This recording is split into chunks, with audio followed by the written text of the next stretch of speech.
Ringer lactate ಅಂತ dehydration ಆದಾಗ ಎಲ್ಲ ಸರ್ಜರಿಗಳಲ್ಲಿ ಎಲ್ಲದರಲ್ಲೂ ಕೂಡ ಸಾಮಾನ್ಯವಾಗಿ ಉಪಯೋಗ ಮಾಡುವಂಥ ಒಂದು ದ್ರಾವಣ ಅದು. 9ನೇ ತಾರೀಕು ಆ ಆಸ್ಪತ್ರೆಯಲ್ಲಿ ಉಪಯೋಗ ಮಾಡೋದಕ್ಕೆ ಆ ಬ್ಯಾಚನ್ನು ಅವರು ಉಪಯೋಗ ಮಾಡಿದ್ದಾರೆ ಅಂತ ಆ ಹೇಳಿಕೆಯಲ್ಲಿ ಕೊಟ್ಟರು. ಏನು ಎಲ್ಲ ಕಡೆ ಈ ಡೆಂಗ್ಯೂ ಪ್ರಕರಣಗಳು ಎಲ್ಲ ಅತಿ ಹೆಚ್ಚಿನ ಪ್ರಕರಣಗಳು ಹೆಚ್ಚಾಗಿತ್ತು, ಅದಕ್ಕೆ ಈ ರಿಂಗರ್ ಲ್ಯಾಕ್ಟೇಟಿನ ಅವಶ್ಯಕತೆ ಇತ್ತು. ಆ ಸಂದರ್ಭದಲ್ಲಿ ನಮ್ಮ KSMSCಯವರು ಮತ್ತೊಮ್ಮೆ ಎಲ್ಲವನ್ನು ಕೂಡ ಟೆಸ್ಟ್ ಮಾಡಿಸಿದ್ದಾರೆ. ನಮಗೆ ಮೇಲ್ನೋಟಕ್ಕೆ ಇದು ಆಗಿರುವಂಥದ್ದು ಆ ಒಂದು ಡ್ರಗ್ಗಿನ ಕ್ವಾಲಿಟಿಯ ಕೊರತೆಯಿಂದನೇ ಆಗಿದೆ ಅಂತ ನಮಗೆ ವೈಯಕ್ತಿಕವಾದಂಥ ಅಭಿಪ್ರಾಯ ಕೂಡ ಆಗಿತ್ತು.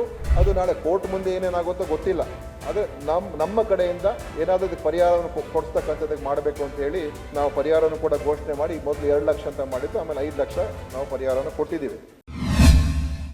ಇದು 24ನೇ ನವೆಂಬರ್ 11ನೇ ತಾರೀಕು ಮಾನ್ಯ ಸಭಾಪತಿಗಳೇ, ನವೆಂಬರ್ 9, 10 ಮತ್ತು 11ನೇ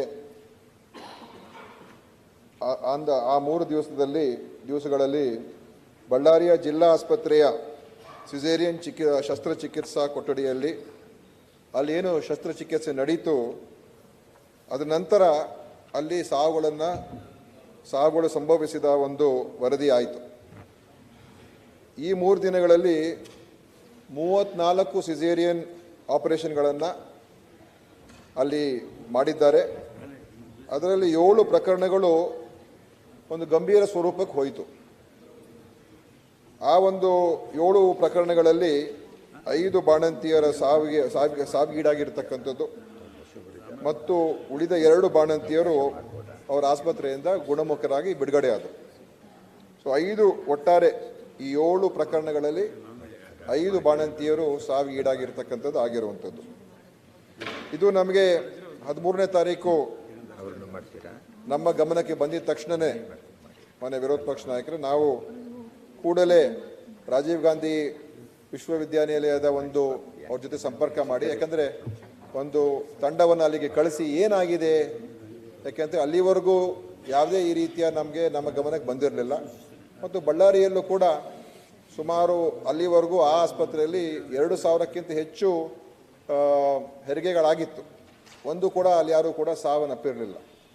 ಆದರೆ ದಿಢೀರಾಗಿ ಈ 3 ದಿವಸದಲ್ಲಿ ಏನು ಬಾಣಂತಿಯರು ತೀರ್ಕೊಳ್ಳುವಂಥದ್ದು ಆಯಿತು, ಅದನ್ನು ನಮ್ಮ ಗಮನಕ್ಕೆ ಬಂದು ಮೊದಲು 2 ತೀರ್ಕೊಂಡಿದ್ರು ಅಂತ ಬಂತು, 3 ತೀರ್ಕೊಂಡಲ್ಲಿ ಬಂತು. ತಕ್ಷಣ ನಾವು ಒಂದು ಟೀಮನ್ನು ಕಳಿಸ್ತು. ಅವರು ತಜ್ಞ ವೈದ್ಯರು 14ನೇ ತಾರೀಕಿಗೆ ಹೋದರು.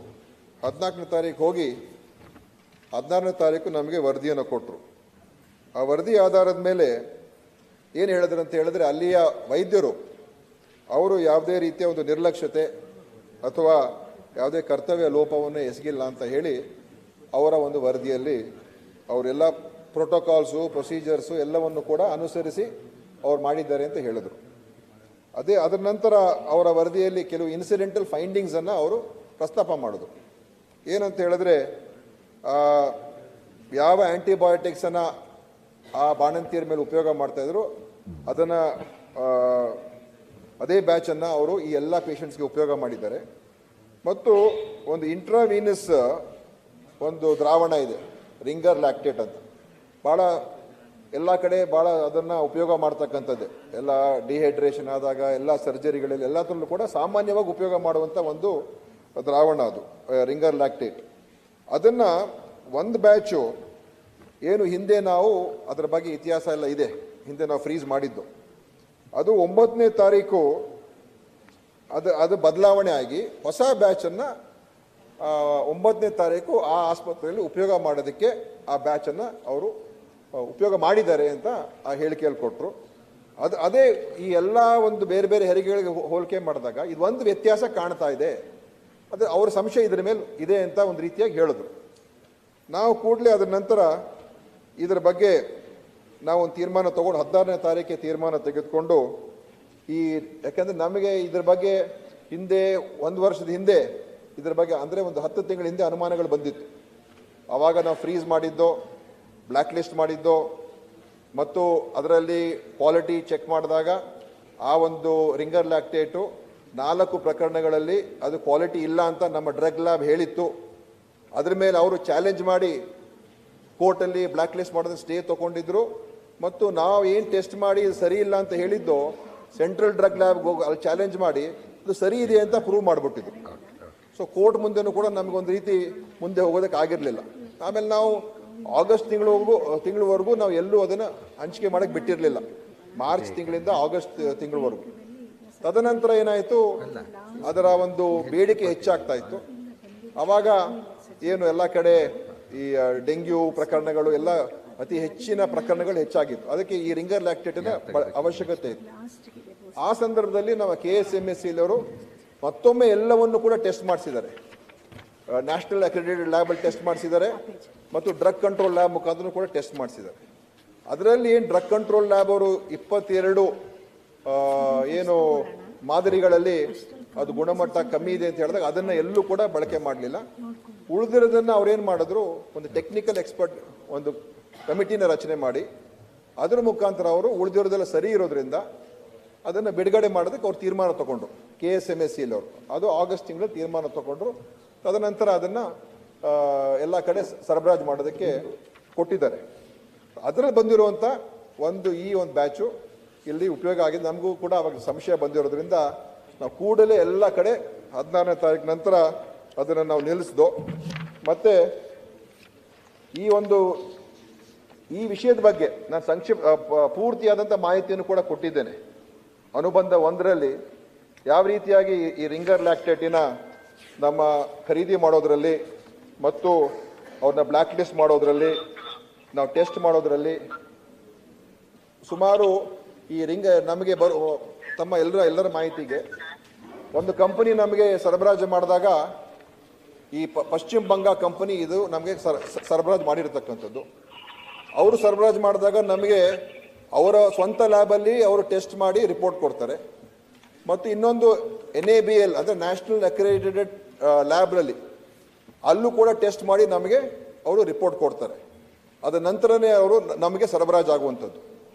ಸೊ ಸರಬರಾಜು ಆದ ನಂತರ ಟೆಂಡರಲ್ಲಿ ಅವರು ಸರಬರಾಜು ಗೆದ್ದ ನಂತರ ಸರಬರಾಜು ಮಾಡಿದ ನಂತರ ನಾವು ಖರೀದಿ ನಮಗೆ ಸಪ್ಲೈ ಆದಾಗ ನಾವು ಕೂಡ ಎಲ್ಲವನ್ನು ಕೂಡ ಮತ್ತೊಮ್ಮೆ ಟೆಸ್ಟ್ ಮಾಡಿಸಿದ್ದು ಆ 192 ಬ್ಯಾಚ್.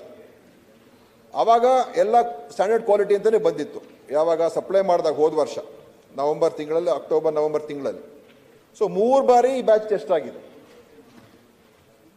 ಆಮೇಲೆ ಮತ್ತೊಮ್ಮೆ ಡ್ರಗ್ ಕಂಟ್ರೋಲ್ ಲ್ಯಾಬ್ ನಾನು ಈಗಾಗಲೇ ಹೇಳಿದ ಹಾಗೆ ಕೆಲವು ಬ್ಯಾಚಸನ್ನು ಏನು ನಾವು ಕ್ವಾಲಿಟಿ ಇಲ್ಲ ಅಂತ ಬಂದಾಗ ಸೆಂಟ್ರಲ್ ಡ್ರಗ್ ಲ್ಯಾಬಲ್ಲಿ ಅವರು ಸರಿ ಇದೆ ಅಂತ ಹೇಳ್ಕೊಂಡ್ರು. ಆಮೇಲೆ ಬೇರೆ ಪ್ರಕರಣಗಳಲ್ಲೂ ಕೂಡ ಅವರು ಸೆಂಟ್ರಲ್ ಡ್ರಗ್ ಲ್ಯಾಬ್ ಮುಂದೆ ಚಾರ್ಜ್ ಮಾಡಿ ಇಟ್ಟಿದ್ದಾರೆ. ಸೊ ಅದರ ಸಂಪೂರ್ಣ ಮಾಹಿತಿನ ನಾನು ನಿಮಗೆ ಕೊಟ್ಟಿದ್ದೇನೆ. ಯಾವ ಪ್ರೊಸೆಸ್ ಅಡಿಯಲ್ಲಿ KSMSC ಅವರು ಏನೇನು ಕ್ರಮಗಳು ತಗೊಂಡ್ರು ಅಂತ. ಸೊ ಆ ಆಧಾರದ ಮೇಲೆ ಇದು ಬಿಡುಗಡೆ ಆಗಿ ನಮಗೂ ಕೂಡ ಇದರ ಬಗ್ಗೆ, ಯಾಕಂದರೆ ನಮಗೆ ಆವಾಗ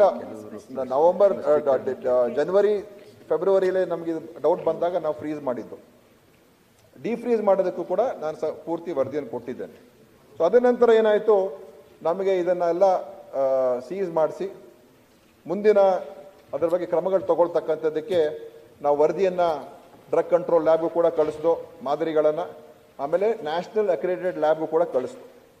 ಸೊ ಆ ರಿಪೋರ್ಟು ಬರೋದಕ್ಕೆ ಸ್ವಲ್ಪ ಸಮಯ ತಗೊಳ್ತು.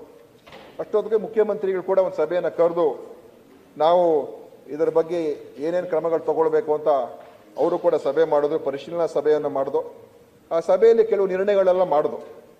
ಒಂದೇನಂತ ಹೇಳಿದ್ರೆ ಪರಿಹಾರವನ್ನು ಕೊಡಬೇಕಾಗ್ತದೆ. ಯಾಕಂದರೆ ಇನ್ನೂ ಸಂಪೂರ್ಣವಾಗಿ 100ಕ್ಕೆ 100 ಪ್ರೂವ್ ಆಗಿದೆ ಅಂತ ನಾವು ಹೇಳಕ್ಕೆ ಆಗದೇ ಇದ್ದರೂ ಕೂಡ ನಮಗೆ ಮೇಲ್ನೋಟಕ್ಕೆ ಇದು ಆಗಿರುವಂಥದ್ದು ಆ ಒಂದು ಡ್ರಗ್ಗಿನ ಕ್ವಾಲಿಟಿಯ ಕೊರತೆಯಿಂದನೇ ಆಗಿದೆ ಅಂತ ನಮಗೆ ವೈಯಕ್ತಿಕವಾದಂಥ ಅಭಿಪ್ರಾಯ ಕೂಡ ಆಗಿತ್ತು. ಮತ್ತು ಅದು ನಾಳೆ ಕೋರ್ಟ್ ಮುಂದೆ ಏನೇನಾಗುತ್ತೋ ಗೊತ್ತಿಲ್ಲ. ಆದರೆ ನಮ್ಮ ಕಡೆಯಿಂದ ಏನಾದರೂ ಅದಕ್ಕೆ ಪರಿಹಾರವನ್ನು ಕೊಡಿಸ್ತಕ್ಕಂಥದ್ದಕ್ಕೆ ಮಾಡಬೇಕು ಅಂತ ಹೇಳಿ ನಾವು ಪರಿಹಾರವನ್ನು ಕೂಡ ಘೋಷಣೆ ಮಾಡಿ ಮೊದಲು 2 ಲಕ್ಷ ಅಂತ ಮಾಡಿದ್ದು, ಆಮೇಲೆ 5 ಲಕ್ಷ ನಾವು ಪರಿಹಾರವನ್ನು ಕೊಟ್ಟಿದ್ದೀವಿ. ಅದೇ ರೀತಿಯಾಗಿ ನಾವು ಡ್ರಗ್ ಕಂಟ್ರೋಲ್ ಆಫ್ ಇಂಡಿಯಾಗೆ ಪತ್ರ ಬರೆದು ಮಾನ್ಯ ಸಭಾಪತಿಗಳೇ. ಯಾಕೆಂದರೆ ಇವತ್ತು ದೇಶದಲ್ಲಿ ಈ ಡ್ರಗ್ಸಿನ ವಿಚಾರದಲ್ಲಿ ಇದು ಕೇಂದ್ರದ ಕಾನೂನಿದೆ ಮತ್ತು ನಮ್ಮ ದೇಶದಲ್ಲಿ ಈ ಡ್ರಗ್ಸಿನ ಒಂದು ಗುಣಮಟ್ಟದ ಬಗ್ಗೆ ಅದನ್ನು ಯಾವ ರೀತಿಯಾಗಿ ಈ ಕಾನೂನುಗಳು ಗಟ್ಟಿಯಾಗಿರಬೇಕಾಗಿದೆ ಅದು ಇಲ್ಲ ಅಂತ ಹೇಳೋದು ಕೂಡ ಬಯಸ್ತಾ ಇದ್ದೀನಿ. ಯಾಕೆಂತ ಹೇಳಿದ್ರೆ ಯಾರ ಮೇಲೂ ಕೂಡ ಸುಲಭವಾಗಿ ಈ ಫಾರ್ಮಾ ಕಂಪನಿಗಳ ಮೇಲೆ ಕ್ರಮ ತಗೊಂಡಿರ್ತಕ್ಕಂಥ ಇತಿಹಾಸ ನಮ್ಮ ದೇಶದಲ್ಲಿ ಇಲ್ಲವೇ ಇಲ್ಲ. ಅನೇಕ ಡ್ರಗ್ಗಳು ಫೇಲ್ ಆಗಿದೆ, ಅನೇಕ ಡ್ರಗ್ಗಳ ಕ್ವಾಲಿಟಿ ಇಲ್ಲ ಅಂತ ಬಂದರೂ ಕೂಡ ಈ ಫಾರ್ಮಾ ಕಂಪನಿಗಳನ್ನ ಫಿಕ್ಸ್ ಮಾಡೋದಕ್ಕೆ ಆಗ್ತಾ ಇಲ್ಲ. ಆದರೂ ಅದಕ್ಕೋಸ್ಕರ ಇದು ರಾಷ್ಟ್ರ ಮಟ್ಟದಲ್ಲಿ ಕೂಡ ಇದ್ರ ಬಗ್ಗೆ ಬಹಳ ಗಂಭೀರವಾಗಿ, ಯಾಕೆಂದ್ರೆ ಕ್ವಾಲಿಟಿ ಡ್ರಗ್ಸ್ ಅನ್ನು ನಾವು ತಯಾರಿಕೆ ಮಾಡ್ತಕ್ಕಂಥದ್ದಕ್ಕೆ ಆಗದೆ ಹೋದ್ರೆ ಖಂಡಿತವಾಗಿ ಅದು ಜನಸಾಮಾನ್ಯರ ಮೇಲೆ ದೊಡ್ಡ ದುಷ್ಪರಿಣಾಮ. ಒಂದು, ಸಾವಿಗೂ ಕೂಡ ಈಡಾಗುವಂಥದ್ದು. ಇನ್ನೊಂದು, ಅನೇಕ ಜನರಿಗೆ ಆ ಕ್ವಾಲಿಟಿ ಇಲ್ಲದೆ ಹೋದ್ರೆ ಆ ಟ್ರೀಟ್ಮೆಂಟ್ ಕೂಡ ಸರಿಯಾಗಿ ಆಗೋದಿಲ್ಲ. ಮತ್ತು ಇವತ್ತು ಕಂಪನಿಗಳು ಹೆಚ್ಚಿನ ಅಂಶ ಈ drug pharma companies ಹೆಚ್ಚಾಗಿರುವಂಥದ್ದು Himachal Pradesh, Uttarakhand ಇಂಥ ಕೆಲವು ರಾಜ್ಯಗಳಲ್ಲಿ ಅತಿ ಹೆಚ್ಚಿನ ಸಂಖ್ಯೆಯಲ್ಲಿದ್ದಾರೆ. ಅಲ್ಲಿ ಅವರು ಅದಕ್ಕೆ ಉತ್ತೇಜನ ಮಾಡೋದಕ್ಕೆ ಎಲ್ಲ ರೀತಿಯ ಸಹಕಾರ ಕೊಡ್ತಾ ಇದ್ದಾರೆ ಅವ್ರಿಗೆ. ಸೊ ಈ ಫಾರ್ಮಾ ಕಂಪನಿಗಳಿಗೆ ಕೆಟ್ಟ ಹೆಸರು ಬರಬಾರ್ದು ಅಂತಲೂ ಕೂಡ ಅನೇಕ ರಕ್ಷಣೆಗಳು ಸಿಗ್ತದೆ ಅವ್ರಿಗೆ ಎಲ್ಲ ಕಡೆಯಿಂದ. ಈವನ್ ರೆಗ್ಯುಲೇಟರಿ ಲಾಗಳಿಂದನೂ ಕೂಡ ಅವ್ರಿಗೆ ಸಿಗ್ತಾ ಇದೆ, ಕೋರ್ಟ್ಗಳಿಂದ ಸಿಗ್ತಾ ಇದೆ, ಮತ್ತು ನಮ್ಮ ಕಾನೂನುಗಳು ಕೂಡ ಅವ್ರಿಗೆ ರಕ್ಷಣೆ ಆಗುವಂಥ ರೀತಿಯಲ್ಲಿ ಆಗೋಗಿದೆ. ಮತ್ತು ಡ್ರಗ್ ಕಂಟ್ರೋಲ್ ಡಿಪಾರ್ಟ್ಮೆಂಟು ಕೂಡ ನಾನು ವಸ್ತುಸ್ಥಿತಿ, ಯಾಕಂದರೆ ಇದು ಬಹಳ ಸೀರಿಯಸ್ ಇಶ್ಯೂ. ಕೆಲವು ಕಂಪನಿಗಳು ಹೆಂಗಿದೆ ಅಂತ ಹೇಳಿದ್ರೆ,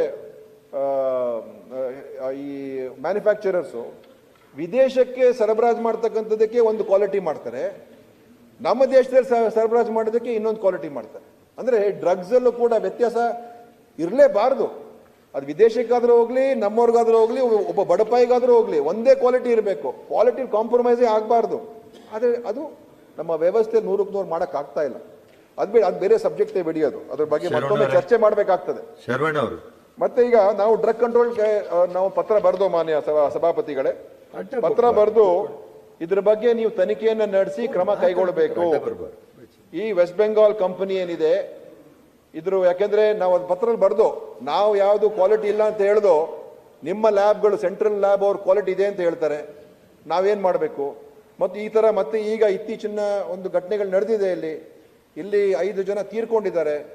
ಇದ್ರ ಬಗ್ಗೆ ನೀವು ಬಹಳ ಗಂಭೀರವಾಗಿ ಪರಿಗಣಿಸಿ ಕ್ರಮ ತಗೊಳ್ಬೇಕು ಅಂತ ನಾನು ಅವ್ರಿಗೆ ಪತ್ರ ಬರೆದು ಅದ್ರದ್ದು ಕೂಡ ನಾನು ಅನುಬಂಧ 2 ಕೊಟ್ಟಿದ್ದೇನೆ. ಆಮೇಲೆ ಮುಖ್ಯಮಂತ್ರಿ ಸಭೆಯಲ್ಲಿ, ಯಾಕೆಂದ್ರೆ ಡ್ರಗ್ ಕಂಟ್ರೋಲ್ ಡಿಪಾರ್ಟ್ಮೆಂಟ್ ಅವರು ಕೆಲವು ಅವರ ಒಂದು ಕಾರ್ಯನಿರ್ವಹಣೆಯಲ್ಲಿ ನಮಗೆ ಅವ್ರು ಮಾಡಿರ್ತಕ್ಕಂಥ ಇನ್ನೂ ಸ್ವಲ್ಪ ತೀವ್ರ ಕ್ರಮಗಳು ತಗೊಳ್ಬಹುದಾಗಿತ್ತು ಅಂತ ಉದ್ದೇಶದಿಂದ ನಾವೆಲ್ಲ ಡ್ರಗ್ ಕಂಟ್ರೋಲನ್ನು ಸಸ್ಪೆಂಡ್ ಮಾಡೋದು. ಆಮೇಲೆ KSMA MD ಏನಿದ್ದಾರೆ ಅವರು ಕೂಡ ಶೋಕಾಸ್ ನೋಟಿಸ್ ಕೊಟ್ಟಿದ್ದೀವಿ. ಯಾಕೆಂದರೆ ನಿಮ್ಮಲ್ಲಿ ಏನಾದರೂ, ಯಾಕೆಂದರೆ ಇದನ್ನು ರಿಲೀಸ್ ಮಾಡುವ ಸಂದರ್ಭದಲ್ಲಿ ಅವರ ಹಂತದಲ್ಲೇ ಇದನ್ನು ಬಿಡುಗಡೆ ಮಾಡೋದು. ಏನು ಡಿಫ್ರೀಸ್ ಮಾಡಿದಾಗ ಒಂದು ತೀರ್ಮಾನ ಆಗಿತ್ತು. ಡಿಫ್ರೀಸ್ ಮಾಡಿದಾಗ ಅಂದರೆ ಎಲ್ಲರೂ ಕೂಡ ಉಪಯೋಗಕ್ಕೆ ನಾವು ಬಿಡಬೇಕು ಅಂತ ಮಾಡಿದಾಗ ಅವ್ರ ಹಂತದಲ್ಲೇ ತೀರ್ಮಾನ ಆಯ್ತದು. ನಮ್ಮ ಗಮನಕ್ಕೆ ಏನು ತರಲಿಲ್ಲ ಅವರು. ಆದರೆ ಅವ್ರು ಪ್ರೊಸೀಜರ್ಸ್ ಫಾಲೋ ಮಾಡಿದ್ದಾರೆ. NABL ಲ್ಯಾಬ್ ಟೆಸ್ಟ್ ಮಾಡಿಸಿದ್ದಾರೆ, ಮತ್ತು ಮತ್ತೊಮ್ಮೆ 2ನೇ ಬಾರಿ ಟೆಸ್ಟ್ ಮಾಡಿಸಿದ್ರು. ಏನೇನು ಮಾಡಬೇಕು ಅವರು ಮಾಡಿದ್ದಾರೆ. ಆದರೆ ಇನ್ನೂ ಎಚ್ಚರಿಕೆ ವಹಿಸಬಹುದಾಗಿತ್ತು ಅಂತೇಳಿ, ಮತ್ತು ಇದ್ರ ಬಗ್ಗೆ ಇನ್ನೂ ನಮಗೆ ಪೂರ್ತಿ ಮಾಹಿತಿ ತಗೊಳ್ಬೇಕು ಅಂತೇಳಿ ನಾವು ಶೋಕಾಸ್ ನೋಟಿಸು ಇಶ್ಯೂ ಮಾಡಿದ್ದೀವಿ. ಆಮೇಲೆ ಕೆಲವು ಇದನ್ನ ಸುಧಾರಣೆಗಳು ಮಾಡ್ಕೊಳ್ಬೇಕು ಅಂತಲೂ ಕೂಡ ಅದ್ರ ಬಗ್ಗೆ ಚರ್ಚೆಗಳಾಯಿತು.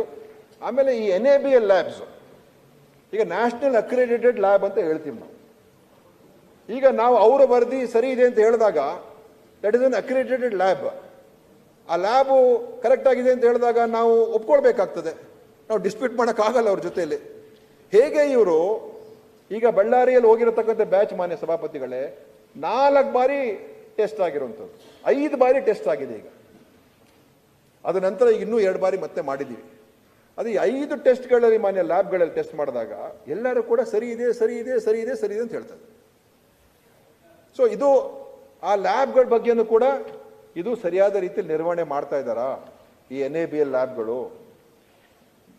ಇವ್ರದ್ದು ಟೆಸ್ಟಿಂಗ್ ಪ್ರೊಸೆಸಸ್ ಹೇಗಿದೆ? ನಮ್ಮ ಡ್ರಗ್ ಕಂಟ್ರೋಲ್ ಲ್ಯಾಬ್ ಕೂಡ ಟೆಸ್ಟಿಂಗ್ ಪ್ರೊಸೆಸ್ ಯಾವ ಥರ ಇದೆ? ಎಲ್ಲ ಆಧುನಿಕ ಮತ್ತು ಎಲ್ಲ ರೀತಿಯ ಒಂದು ಎಚ್ಚರಿಕೆಯನ್ನು ವಹಿಸಿ ಅಗತ್ಯ ಇರುವಂಥ ಎಲ್ಲ ರೀತಿಯ ಒಂದು ವಿಶ್ಲೇಷಣೆಗಳು ಮಾಡ್ತಾ ಇದ್ದೀರಾ ಅಂತಲೂ ಕೂಡ ನಾವು ಅದನ್ನು ಕೂಡ ಒಂದು ಡಾಕ್ಟರ್ ಅಸೀಂ ಬಾನು ಅಂತ ಹೇಳಿ ನಮ್ಮ ಅವರು BMCRI ಯಲ್ಲಿ ಮೈಕ್ರೋಬಯಾಲಜಿ HOD ಆಗಿದ್ದಾರೆ, ನಮ್ಮ ಶರಣ್ ಪ್ರಕಾಶ್ ಪಾಟೀಲ್ ಅವರ ಇಲಾಖೆಯಲ್ಲಿ. ಸೊ ಅವ್ರನ್ನ ನಾವು ಟೀಮ್ ಮಾಡಿ ಅವರು ಕೂಡ ಹೋಗಿ ಅದಕ್ಕೆಲ್ಲ ನೋಡ್ಕೊಂಡು ಬಂದು ರಿಪೋರ್ಟ್ ಕೊಡ್ತಾ ಇದ್ದಾರೆ. ಮತ್ತು ಅದೇ ರೀತಿಯಾಗಿ ಅಭಿವೃದ್ಧಿ ಆಯುಕ್ತರೇನಿದ್ದಾರೆ ಅವರ ನೇತೃತ್ವದಲ್ಲಿ ನಾವು ಒಂದು ತಂಡವನ್ನು, ಟೀಮನ್ನು ರಚನೆ ಮಾಡಿದ್ದೇವೆ. ಅವರು ಇದ್ರ ಬಗ್ಗೆ ಎಲ್ಲವನ್ನು ಕೂಡ ಕೂಲಂಕುಷವಾಗಿ ನಮಗೆ ಒಂದು ವರದಿಯನ್ನು ಕೊಡಬೇಕು. ಏನೇನಾಗಿದೆ ಮತ್ತು ಯಾವ ರೀತಿ ನಡೆದಿದೆ, ಹೇಗಾಯಿತು ಅಂತ ಎಲ್ಲವನ್ನು ಕೂಡ ನೀವು ಒಂದು ತಯಾರು ಮಾಡಿ ನಮಗೆ ಲೋಪದೋಷಗಳೆಲ್ಲಾಗಿದೆ, ಎಲ್ಲಿ ನಾವು ಫೇಲ್ ಆದೋ, ಎಲ್ಲಿ ನಾವು ಇದನ್ನು ಏನಾದರೂ ಕ್ರಮಗಳು ತಗೊಂಡಿದ್ದಾರೆ, ಇದನ್ನು ನಾವು ನಮ್ಮ ಹಂತದಲ್ಲಿ ತಡೆಗಟ್ಟುವಿಕೆ ಮಾಡೋದಕ್ಕೆ ಸಾಧ್ಯ ಆಗ್ತಾ ಇತ್ತಾ ಅಂತ ಅದೆಲ್ಲವನ್ನು ಕೂಡ ನೋಡಿಕೊಂಡು ಈ ಒಂದು ವರದಿ ಕೊಡೋದಕ್ಕೆ ನಾವು ಅವ್ರಿಗೊಂದು ಟೀಮ್ ಮಾಡಿ ಅದನ್ನು ನಾವು ಮಾಡಿದ್ದೇವೆ. ಅವರಿಗಾಗಲೇ ಅವ್ರು ಇನ್ನೂ ವರದಿ ಕೊಟ್ಟಿಲ್ಲ, ಅವ್ರು ಸ್ಟಡಿ ಮಾಡ್ತಾ ಇದ್ದಾರೆ, ಇನ್ನೂ ವರದಿ ಕೊಡಬೇಕು ಅವರು. ಯಾಕೆ ಸಂಪೂರ್ಣವಾಗಿ ಇದರ ಬಗ್ಗೆ ನೀವು ತನಿಖೆ ಮಾಡಬೇಕು ಅಂತ ಹೇಳಿದ್ದೀವಿ. ಅದು ಲ್ಯಾಬ್ ವಿಚಾರ ಇರ್ಬೋದು, ಬಳ್ಳಾರಿ ಆಸ್ಪತ್ರೆ ಇರ್ಬೋದು, ಅಥವಾ ನಮ್ಮ KSMSL ಇರ್ಬೋದು, ಅಥವಾ ಡ್ರಗ್ ಕಂಟ್ರೋಲ್ ಡಿಪಾರ್ಟ್ಮೆಂಟ್ ಇರ್ಬೋದು, ಎಲ್ಲ ವಿಷಯಗಳ ಬಗ್ಗೆಯನ್ನು ಕೂಡ ನೀವು ನಮಗೊಂದು ವರದಿ ಕೊಡಿ ಅಂತ ಹೇಳಿದ್ದೀವಿ. ಏನೇನು ಲೋಪದೋಷಗಳಾಗಿದ್ದರೆ ಅದರ ಬಗ್ಗೆ ಕೊಡಿ ಅಂತ. ಮತ್ತು ಯಾರಾದರೂ ಜವಾಬ್ದಾರಿಗಳು ಬೇಜವಾಬ್ದಾರಿತನ ನಡ್ಕೊಂಡಿದ್ದಾರಾ ಅಥವಾ ಏನಾದರೂ ತಪ್ಪು ನಿರ್ಧಾರಗಳು ತಗೊಂಡಿದ್ದಾರಾ ಅದರ ಬಗ್ಗೆನೂ ಕೊಡಿ ಅಂತ ಹೇಳಿದ್ದೀವಿ. ಆಮೇಲೆ ನಮ್ಮ KSMSL ನಿಗಮನ ಕೂಡ ಇದನ್ನು ಇನ್ನೂ ಸದೃಢ ಮಾಡಬೇಕು ಅಂತ ನಾವು ಪ್ರಯತ್ನ ಮಾಡ್ತಾ ಇದ್ದೀವಿ. ಯಾಕಂದರೆ ಅದರ ಒಂದು ಟೆಂಡರ್ ಪ್ರೋಸೆಸ್ಗಳೇನಿರ್ತದೆ ಅದನ್ನೆಲ್ಲವನ್ನು ಕೂಡ ಸುಧಾರಣೆಗಳು ಮಾಡ್ತಕ್ಕಂಥದ್ದಕ್ಕೆ ಇನ್ನೊಬ್ಬರು IAS ಅಧಿಕಾರಿಯವರು ಕನಗವಳ್ಳಿ ನೇತೃತ್ವದಲ್ಲಿ ಒಂದು ಟೀಮನ್ನು ಅದನ್ನು ಕೂಡ ಮಾಡಿದ್ದೀವಿ. ಇದೆಲ್ಲ CM ಅವರ ಮೀಟಿಂಗಲ್ಲಿ ಆಯಿತು. ಮತ್ತು ನಾನು ಇನ್ನೊಂದೇನಂತ ಹೇಳಿದ್ರೆ, ಪ್ರತಿಯೊಂದು ಈ ಒಂದು ರಿಂಗರ್ ಲ್ಯಾಕ್ಟೇಟ್ ಅಂದರೆ ಈ ವರ್ಷ ಎಲ್ಲೆಲ್ಲಿ ಈ ತಾಯಂದಿರು ಬಾಣಂತಿಯರು ತೀರ್ಕೊಂಡಿದ್ದಾರೆ, ಮೆಟರ್ನಲ್ ಡೆತ್ಸ್ ಆಗಿದೆ, ಪ್ರತಿಯೊಂದು ಕೇಸನ್ನು ಕೂಡ ನಾವು ಅದನ್ನ ವಿಚಾರಣೆ ಮಾಡಬೇಕು ಅಂತ ಹೇಳಿದ್ವಿ. ಪ್ರತಿಯೊಂದು ಕೂಡ ವಿಚಾರಣೆ ಮಾಡಿ ಆದ್ಯತೆ ಮೇರೆಗೆ ಎಲ್ಲೆಲ್ಲಿ ಈ ಆಗಸ್ಟ್ ತಿಂಗಳಿಂದ ರಿಂಗರ್ ಲ್ಯಾಕ್ಟೇಟ್ ಅನ್ನ ಎಲ್ಲೆಲ್ಲಿ ಬಳಕೆ ಆಯಿತು ಈ ರಾಜ್ಯದಲ್ಲಿ, ಆ ಬಳಕೆ ಆಗಿರುವಂತ ಎಲ್ಲ ಆಸ್ಪತ್ರೆಗಳಲ್ಲಿ ಏನಾಯಿತು, ಅಲ್ಲಿ ಮೆಟರ್ನಲ್ ಡೆತ್ಸ್ ಆಗಿದ್ರೆ ಅದು ಯಾವ ಕಾರಣಕ್ಕಾಯ್ತು, ಅದರ ಬಗ್ಗೆ ಇನ್ನೂ ಸ್ವಲ್ಪ ನೀವು ಆಳವಾಗಿ ಅದರ ಬಗ್ಗೆ ಸಂಶೋಧನೆ ಮಾಡಿ ಒಂದು ರಿಪೋರ್ಟ್ ಕೊಡಬೇಕು ಅಂತ ಅದನ್ನ ಒಂದು ಟೀಮ್ ಅನ್ನ ಮಾಡಿ ಈಗ ಅದನ್ನು ಕೂಡ ಮೆಟರ್ನಲ್ ಆಡಿಟ್, ಡೆತ್ ಆಡಿಟ್ ಅನ್ನು ಮಾಡಿಸ್ತಾ ಇದ್ದೀವಿ. ಯಾಕಂದ್ರೆ ನಮಗೆ ಸತ್ಯಾಂಶ ಹೊರಗೆ ಬರಬೇಕು, ಯಾವುದು ಕೂಡ ಮುಚ್ಚಾಕುವಂತ ಪ್ರಯತ್ನ ಆಗಲೇಬಾರ್ದು. ಯಾಕಂದ್ರೆ ಇದು ನಮ್ಮ ವ್ಯವಸ್ಥೆ ಆಗಿರುವಂತ ಒಂದು ಫೇಲಿಯರ್. ಇದು ನಮ್ಮ ಈ ತರದ ಅನೇಕ ಪ್ರಕರಣಗಳು ದೇಶದಲ್ಲಿ ಆಗಿದೆ ಬೇರೆ ಬೇರೆ ರಾಜ್ಯಗಳಲ್ಲಿ. ಅದು ಎಲ್ಲೋ ಒಂದು ಕಡೆ ಇಂಥ ಫೇಲಿಯರ್ಗಳಾದಾಗ, ವಿಫಲತೆ ಆದಾಗ ನಾವು ಆ ಸಂದರ್ಭದಲ್ಲಿ ಏನೋ ಕ್ರಮ ತಗೊಳ್ತೀವಿ, ಆಮೇಲೆ ಮುಂದೆ ಒಂದು ಸ್ವಲ್ಪ ದಿವಸ ಆದ್ಮೇಲೆ ಮರೆತು ಬಿಡ್ತೀವಿ. ಅದು ಆಗಬಾರ್ದು. ಇವತ್ತು ಈ ಒಂದು ಘಟನೆ ಏನಿದೆ ಇದು ಕೇವಲ ಕರ್ನಾಟಕಕ್ಕೆ ಒಂದೇ ಅಲ್ಲ, ಇಡೀ ದೇಶದಲ್ಲೇ ಇದರ ಬಗ್ಗೆ ಬಹಳ ಗಂಭೀರವಾಗಿ ಇದರ ಬಗ್ಗೆ ಚರ್ಚೆ ಆಗಿ ಎಲ್ಲೆಲ್ಲಿ ನಮ್ಮ ವ್ಯವಸ್ಥೆಗಳಲ್ಲಿ ವೈಫಲ್ಯತೆಗಳಿದೆ, ಎಲ್ಲೆಲ್ಲಿ ನಮ್ಮ ಸಿಸ್ಟಮ್ನಲ್ಲಿ ಸರಿಯಾದ ರೀತಿಯಾಗಿ ನಿರ್ವಹಣೆ ಮಾಡೋದಕ್ಕೆ ಆಗದೆ ಇರೋದು ಏನೇನಿದೆ, ಸುಧಾರಣೆಗಳು ಏನೇನು ಮಾಡಬೇಕು ಅದೆಲ್ಲ ತಗೊಳ್ತಕ್ಕಂಥದ್ದಕ್ಕೆ ಈ ಒಂದು ಘಟನೆ ಆಗಬೇಕು ಅಂತ ನನ್ನ ಉದ್ದೇಶ. ಅದಕ್ಕೆ ಮುಚ್ಚುಮರೆ ಮಾಡುವಂಥ ಪ್ರಶ್ನೆನೇ ಇಲ್ಲ. ಇದು ಮುಚ್ಚುಮರೆ ಒಂದೊಂದು ಈಗ ಬೇರೆ ಬೇರೆ ಕಡೆದು ನಮ್ಗೆ ಅನುಮಾನಗಳು ಬಂದಿದೆ, ಅದನ್ನು ಕೂಡ ತನಿಖೆ ಮಾಡಿಸ್ಬೇಕು, ಅದರ ಬಗ್ಗೆನೂ ಕೂಡ ವಿಚಾರಣೆ ಆಗಬೇಕು, ಯಾವುದನ್ನು ಕೂಡ ಬಿಡಬಾರ್ದು. ಯಾಕಂದರೆ ಪಾಪ ಆ ಜನ ಆಸ್ಪತ್ರೆಗೆ ಬರ್ತಾರೆ, ಒಂದು ಮಗು ಹುಟ್ಟುತ್ತೆ ಅಂತ ಹೇಳಿ ಒಂದು ಸಂತೋಷದ ಒಂದು ಆ ಸಂದರ್ಭದಲ್ಲಿ ಇರ್ತಾರೆ, ಆ ತಾಯಿ ಆರೋಗ್ಯವಾಗಿರ್ತದೆ, ಎಲ್ಲ ಚೆನ್ನಾಗಿರ್ತದೆ. ಆದರೆ ಬೇರೆ ಕಾರಣಕ್ಕೋಸ್ಕರ ಏನೋ ವೈದ್ಯಕೀಯ ನಿಜವಾದಂಥ ಕಾರಣಗಳಿಂದ ಆ ತಾಯಿ ತೀರೋದ್ರೆ ಅದು ಏನು ಮಾಡೋಕ್ಕಾಗಲ್ಲ. ಆದರೆ ಯಾವುದನ್ನ ವಿನಾಕಾರಣವಾಗಿ ಯಾರ್ದೋ ಒಬ್ರು ತಪ್ಪಿಗೋಸ್ಕರ, ಯಾವುದೋ ಒಂದು ಮ್ಯಾನುಫ್ಯಾಕ್ಚರರ್ ತಪ್ಪಿಗೋಸ್ಕರ ಅಥವಾ ಯಾವುದೋ ಒಂದು ತಪ್ಪಿಗೋಸ್ಕರ ಆ ವ್ಯಕ್ತಿ ಆ ತಾಯಿ ಆ ಬಾಣಂತಿ ತೀರೋಗ್ಬಿಟ್ರೆ ಅದು ಎಷ್ಟು ನೋವಿನ ಸಂಗತಿ. ಬಹುಶಃ ಅದಕ್ಕೆ ನಾವು ಯಾವ ರೀತಿಯಾಗಿ ಏನು ಉತ್ತರ ಕೊಡೋಕೆ ಆಗಲ್ಲ, ನಾವು ಅವ್ರಿಗೆ ಏನು ಉತ್ತರ ಕೊಡೋಕೆ ಆಗಲ್ಲ. ಏನಂತ ಉತ್ತರ ಕೊಡ್ತೀವಿ ನಾವು? ನಮ್ಮ ವ್ಯವಸ್ಥೆಯಲ್ಲಿ ವೈಫಲ್ಯತೆ, ನಾವು ಅದನ್ನು ಸರಿ ಮಾಡಿಸ್ಕೊಳ್ತಕ್ಕಂಥದ್ದಕ್ಕೆ ಅದು ಮುಂದಿನ ಕ್ರಮ ಅಥವಾ ಅವರಿಗೆ ಪರಿಹಾರ ಕೊಡುವಂಥದ್ದು ಅದು ಒಂದು ಕ್ರಮ ಅಷ್ಟೇ. ಅದೇ ಜೀವ ವಾಪಸ್ ಬರಲ್ಲ. ಆ ತಾಯಿಗೆ, ಆ ಮಗುವಿಗೆ ಆ ತಾಯಿ ವಾಪಸ್ ಸಿಗೋದಿಲ್ಲ. ಮಗು ಎಲ್ಲ ಮಕ್ಕಳು ಚೆನ್ನಾಗಿದ್ದಾರೆ, ಆದರೆ ತಾಯಿ ಕಳ್ಕೊಂಡಿದ್ದಾರೆ. ಬಡವರು ಎಲ್ಲರೂ ಕೂಡ ಬಡವರು. ನಾವು ನಮ್ಮ DCO ಅಲ್ಲಿ ಹೇಳಿದ್ದೀವಿ, ಅವ್ರಿಗೆ ನಾವು 5 ಲಕ್ಷ ಕೊಟ್ಟಿರೋದು ಒಂದು ಕಡೆ, ಮತ್ತು ಅವ್ರಿಗೆ ಅಗತ್ಯ ಇರುವಂಥ ಬೇರೆ ಕೆಲವರಿಗೆ ಮನೆಗಳಿಲ್ಲ, ಮನೆ ಕೊಡಿಸುವಂಥ ಕಾರ್ಯಕ್ರಮವನ್ನು ಮಾಡಿಸೋಣ ಅವ್ರಿಗೆ. ಅದು ಬರಲ್ಲ. ಅದಕ್ಕೆ ಈ ಥರ ಒಂದು ಇರುವಂಥದ್ದು. ಮತ್ತು ನಾವು ಈ ಥರ ಪ್ರಕರಣಗಳಾಗಿದೆ ಮಾನ್ಯ ಸಭಾಪತಿಗಳೇ. ಆಮೇಲೆ ಇನ್ನು ನಾನು KSCM ಹಂತದಲ್ಲಿ ನಾನು ಅದೆಲ್ಲ ಡೀಟೇಲಲ್ಲಿ ಕೊಟ್ಟಿದ್ದೀನಿ. ಯಾವ್ಯಾವ ಲ್ಯಾಬ್ಗಳಿಗೆ ನಾವು ಕಳಿಸ್ಕೊಟ್ಟಿದ್ದೀವಿ ಈಗ ಮತ್ತೊಮ್ಮೆ ಈಗ ಮತ್ತು ಎಲ್ಲೆಲ್ಲಿ ಈಗ ನೋಡಿ BMCRA ಲ್ಯಾಬ್ಗೆ ಕಳಿಸಿದ್ರೆ ಈಗ ಡ್ರಗ್ ಕ್ವಾಲಿಟಿ ಫೇಲ್ ಆಗ್ತದೆ. ಅನೇಕ ಒಂದು ಮಾದರಿಗಳು ಫೇಲ್ ಆಗಿದೆ. ಇನ್ನೊಂದು ಹೈದರಾಬಾದ್ಗೆ ಇನ್ನೊಂದು ಉನ್ನತ ಲ್ಯಾಬ್ಗೆ ಕಳಿಸ್ದು ವಿಮ್ತಾ ಲ್ಯಾಬ್ ಅಂತ ಹೇಳಿ, ಅಲ್ಲೂ ಕೂಡ ಕೆಲವು ಮಾದರಿಗಳು ಫೇಲ್ ಆಗಿದೆ. ಮತ್ತೆ ಈ ಥರದ ಒಂದು ಬ್ಯಾಚ್ಗಳನ್ನು ಈಗ ಕಳಿಸ್ತಾ ಇದ್ದೀವಿ. ಈಗ ಅದರಲ್ಲಿ ಈಗ ಕ್ವಾಲಿಟಿ ಇಲ್ಲ ಅಂತ ಒಂದು ಕೆಲವು ಬ್ಯಾಚ್, ಎಲ್ಲ ಅಂತ ಅಲ್ಲ, ಅದರ ಒಂದು 10 ಬ್ಯಾಚ್ ಕಳಿಸಿದ್ರೆ 1-2 ಸರಿ ಇಲ್ಲ ಅಂತ ಬರ್ತಾ ಇದೆ. ಇದು ಅದನ್ನು ನಾನೆಲ್ಲ ಉಲ್ಲೇಖ ಮಾಡಿದ್ದೀನಿ, ನೀವೆಲ್ಲ ಅದನ್ನು ಓದ್ಕೋಬೋದು. ಆಮೇಲೆ ಈ ಎಲ್ಲ ಡೀಟೇಲ್ಸ್ ಎಲ್ಲ ಕೊಟ್ಟಿದ್ದೀನಿ. ಈ ಪಶ್ಚಿಮ ಬಂಗ ಕಂಪನಿ ಮೇಲೆ ಮತ್ತೊಮ್ಮೆ ನಾವು ಬ್ಲ್ಯಾಕ್ ಲಿಸ್ಟ್ ಮಾಡಿದ್ದೀವಿ. ಮತ್ತು ಈ KSMACL ಕಂಪನಿ, ನಮ್ಮ ಮೆಡಿಕಲ್ ಸಪ್ಲೈಸ್ ಕಾರ್ಪೊರೇಷನ್ ಅವರು ಏನು NABL ಲ್ಯಾಬ್ಗಳನ್ನು ನಾವು ಏನು ಅಕ್ರೆಡಿಟೆಡ್ ಲ್ಯಾಬ್ಗಳನ್ನು ಅವರು ಟೆಂಡರ್ ಮುಖಾಂತರ ಅವ್ರನ್ನ ತೊಗೊಂಡಿದ್ದಾರೆ. 3 ಲ್ಯಾಬ್ಗಳು ತೊಗೊಂಡಿದ್ದಾರೆ. ಆಮೇಲೆ 7 ಲ್ಯಾಬ್ಗಳೇನೋ ಇದೆ, 7 ಲ್ಯಾಬ್ ಅಲ್ಲ, ಒಟ್ಟು 7 ಲ್ಯಾಬ್ಗಳು.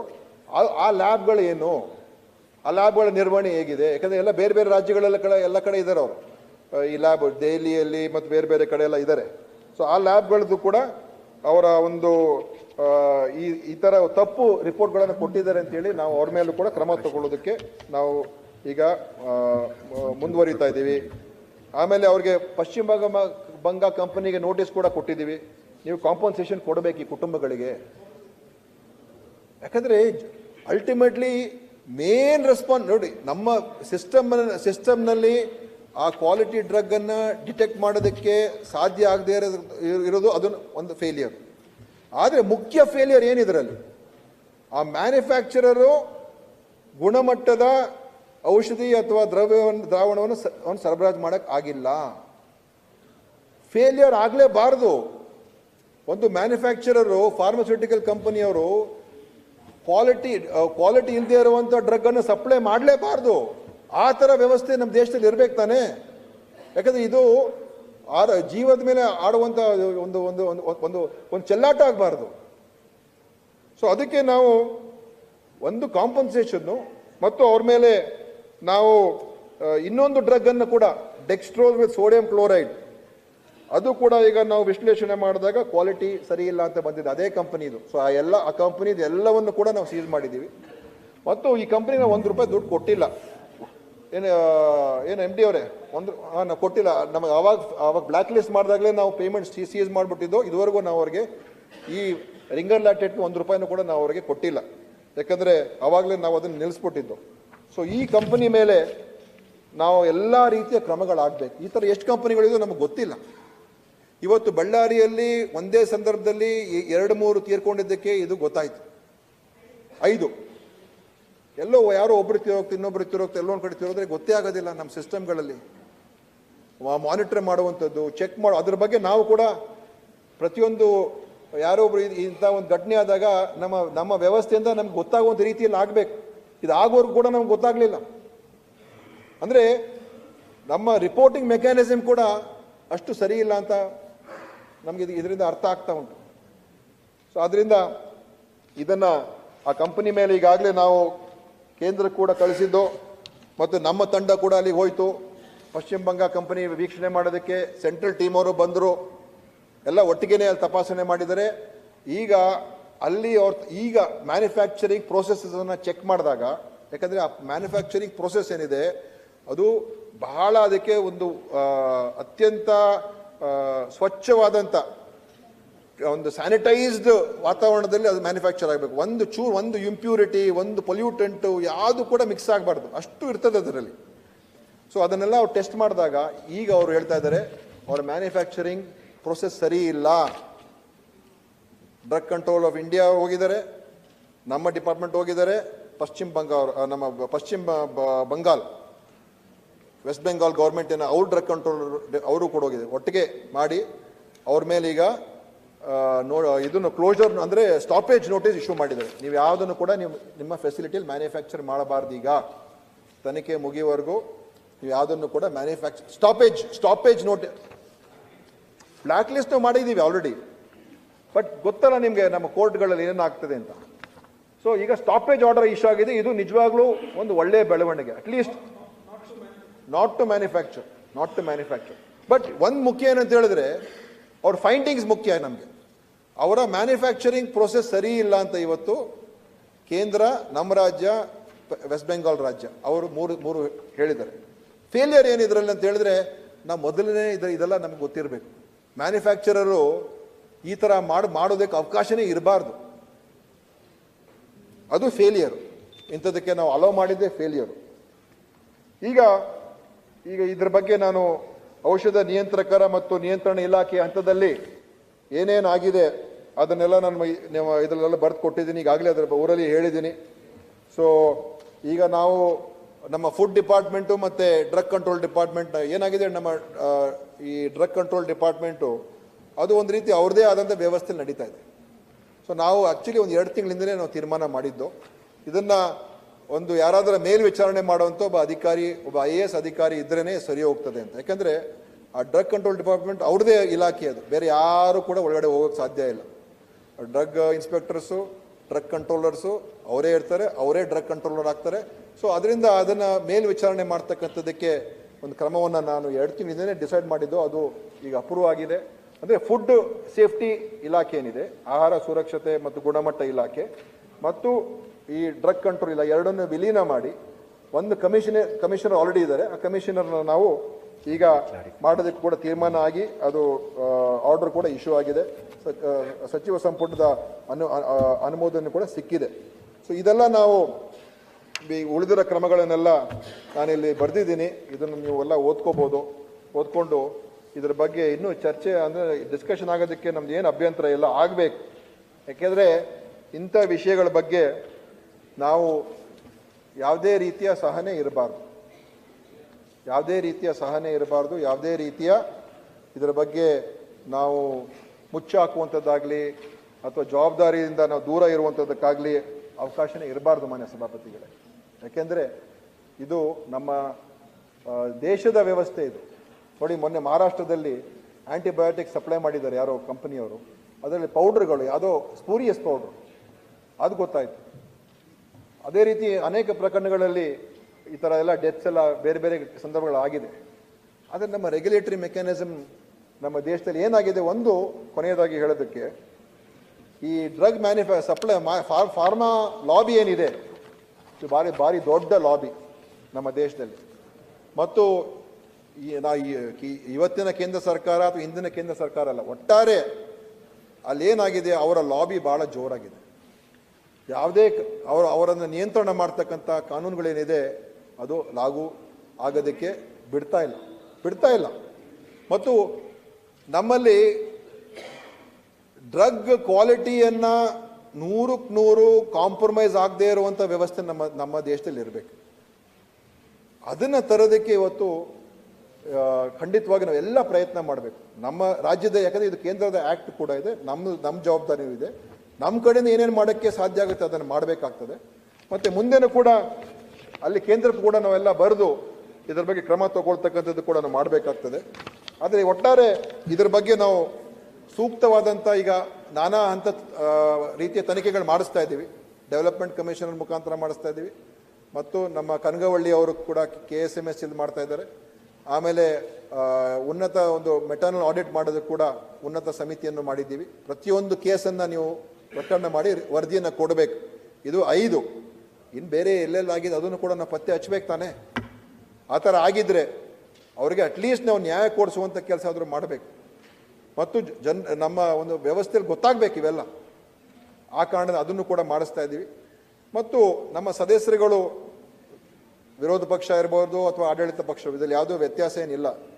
ಯಾಕೆಂದರೆ ಇದು ನಾವೆಲ್ಲ ಈ ಸಿಸ್ಟಮನ್ನಲ್ಲೇ ಇರುವಂಥವ್ರು. ನಾವು ಇದನ್ನು ನಿಮ್ಮ ಸಜೆಷನ್ಸ್ ಏನಾದರೂ ಇದ್ದರೆ ಮುಂದೆ ಏನು ಮಾಡಬೇಕು ಖಂಡಿತ ಅದನ್ನು ಕೂಡ ತಗೊಳ್ಳೋಣ. ಅಥವಾ ಈ ತನಿಖೆ ಬಗ್ಗೆ ಬೇರೆ ರೀತಿಯ ತನಿಖೆ ಮಾಡಬೇಕು ಅಂತ ಇದ್ರೂ ಕೂಡ ಅದ್ರ ಬಗ್ಗೆನೂ ಹೇಳಿ. ನಾವು ಮುಕ್ತವಾಗಿದ್ದೀವಿ, ಇನ್ನು ಅದ್ರ ಬಗ್ಗೆ ಮುಚ್ಚಾಕುವಂಥ ಏನು ಮೊದಲೇ ಹೇಳ್ದಂಗೆ ಅದಿಲ್ಲ. ನೀವು ವಿತೌಟ್ ಚೇರ್ ಪರ್ಮಿಷನ್ ಎದ್ ನಿಂತು ಮಾತನಾಡಬಾರ್ದು, ನೀವು ಪರ್ಮಿಷನ್ ಕೇಳಬೇಕು. ಹೇಳಿ. ಸೊ ಈ ಥರ ನಾವು ಈ ಒಂದು ದುರ್ಘಟನೆ ಖಂಡಿತವಾಗಿಯೂ ಇದು ನಮ್ಮ ವ್ಯವಸ್ಥೆಯಲ್ಲಾಗಿರುವಂಥ ಒಂದು ವೈಫಲ್ಯ ಕೂಡ ಕಾರಣ ಇದೆ. ಎಲ್ಲ ಬೇರೆ ಬೇರೆ ಅಂಶಗಳು, ಒಂದೇ ಅಂಶ ಅಂತ ಹೇಳೋಕೆ ಹೋಗೋದಿಲ್ಲ. ಲ್ಯಾಬ್ ಇರ್ಬೋದು, ಮ್ಯಾನುಫ್ಯಾಕ್ಚರ್ ಇರ್ಬೋದು, ನಮ್ಮ ಸಿಸ್ಟಮ್ಸ್ ಇರ್ಬೋದು. ಇದನ್ನು ಕೂಡ ನಾವು ಪರಿಗಣಿಸಿ ಮುಂದೆ ಏನೇನು ಕ್ರಮಗಳು ತಗೊಳ್ಬೇಕು, ಖಂಡಿತವಾಗಿಯೂ ಸರ್ಕಾರ ನಿರ್ದಾಕ್ಷಿಣ್ಯವಾಗಿ ಇರ್ತದೆ. ಯಾರಿಗೂ ಕೂಡ ರಕ್ಷಣೆ ಮಾಡೋದಾಗಲಿ, ಸಪೋರ್ಟ್ ಮಾಡೋದಾಗಲಿ, ಉಳಿಸೋದಾಗಲಿ, ಬೆಂಬಲಿಸುವುದಾಗಲಿ ಇದು ಈ ಥರದ ಏನಾದರೂ ನಾವು ಮಾಡಿದ್ರೆ ಇದು ನಮ್ಮ ಒಂದು ಆತ್ಮಸಾಕ್ಷಿಗೂ ಕೂಡ ನಾವು ಇರೋಕ್ಕಾಗೋದಿಲ್ಲ. ಮತ್ತು ನಮ್ಮ ಒಂದು ಮಾನವೀಯತೆಗೇನೆ, ಮನುಷ್ಯತ್ವಕ್ಕೆ ಕಳಂಕ ಅಂತ ಹೇಳಬೇಕಾಗ್ತದೆ. ಅದಕ್ಕೆ ಆ ನಿಟ್ಟಿನಲ್ಲಿ ಪಾರದರ್ಶಕವಾಗಿ, ಮುಕ್ತವಾಗಿ ನಾವು ಎಲ್ಲವನ್ನು ಕೂಡ ಕೇಳೋದಕ್ಕೂ ತಯಾರಾಗಿದ್ದೀವಿ ಮತ್ತು ಏನೇನು ಬೇಕು ಎಲ್ಲವನ್ನು ಕೂಡ ಮಾಡೋದಕ್ಕೂ ಕೂಡ ನಾವು ನಮ್ಮ ಮೆಡಿಕಲ್ ಎಜುಕೇಷನ್ ಮಿನಿಸ್ಟ್ರು ಅವರು ನಮ್ಮ ಜೊತೆಯಲ್ಲಿ ಇದಕ್ಕೆ ಎಲ್ಲ ರೀತಿಯ ಸಹಕಾರ ಕೊಡ್ತಾ ಇದ್ದಾರೆ. ನಾವು ಇದನ್ನು ಮತ್ತು CM ಅವರು, ಮುಖ್ಯಮಂತ್ರಿಯವರು ಕೂಡ ಅದೇ ನಿಟ್ಟಿನಲ್ಲಿದ್ದಾರೆ. ಮತ್ತಷ್ಟು ವಿಶೇಷ ವಿಡಿಯೋಗಳನ್ನು ನೋಡಲು ಮತ್ತು ಹೊಸ ವಿಡಿಯೋಗಳ ಬಗ್ಗೆ ತಿಳಿಯಲು ಈ ದಿನ .com ಯೂಟ್ಯೂಬ್ ಚಾನೆಲ್ ಸಬ್ಸ್ಕ್ರೈಬ್ ಮಾಡಿ ಮತ್ತು ಬೆಲ್ ಐಕಾನ್ ಕ್ಲಿಕ್ ಮಾಡಿ.